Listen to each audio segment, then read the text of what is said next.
हर हर महादेव। जय शिव शंकर। भक्तों, आप सभी के मनोरथ भगवान भोलेनाथ अवश्य पूर्ण करें।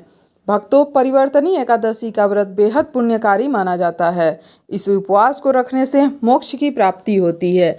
इसके साथ ही पापों का भी नाश हो जाता है।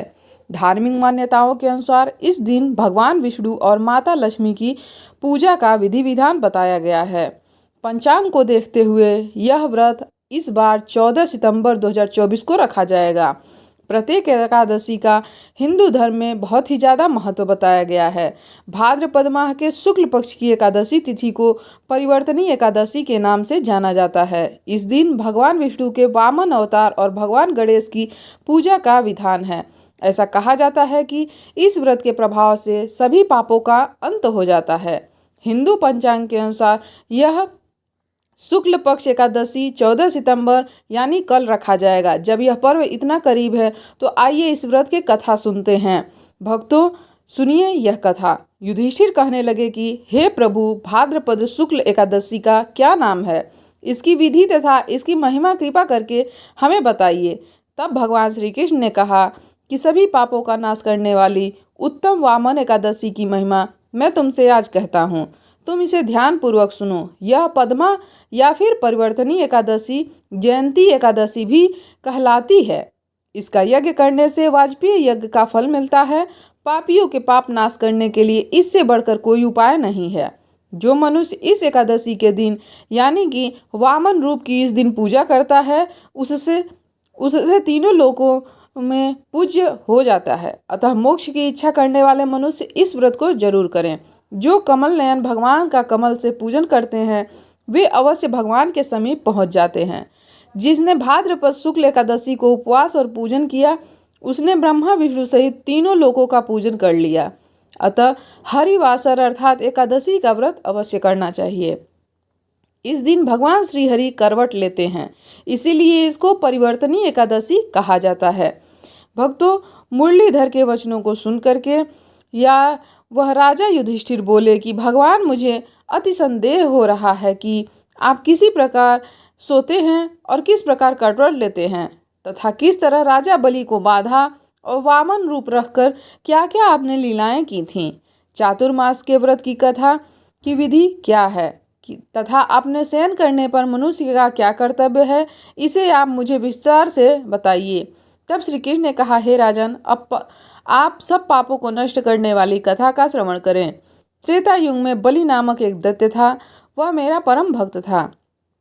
विविध प्रकार के वेद सूक्तों से मेरा पूजन किया करता था और नित्य ही ब्राह्मणों का पूजन तथा यज्ञ का आयोजन किया करता था।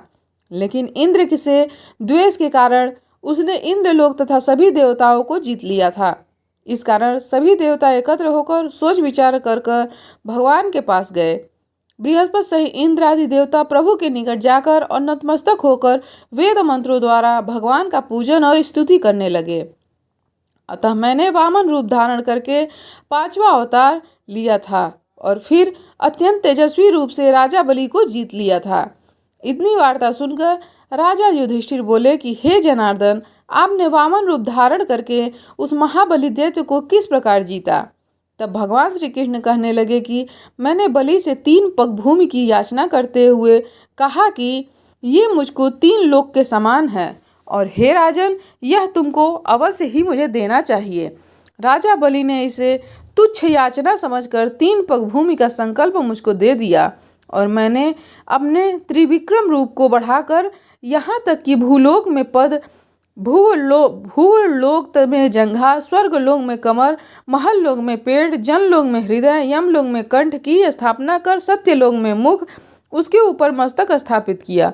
सूर्य, चंद्रमा आदि सब ग्रह गण, योग नक्षत्र, इंद्रादि देवता और शेष आदि सब नागगणों ने विविध प्रकार से वेद सूक्तों से प्रार्थना करने लगे।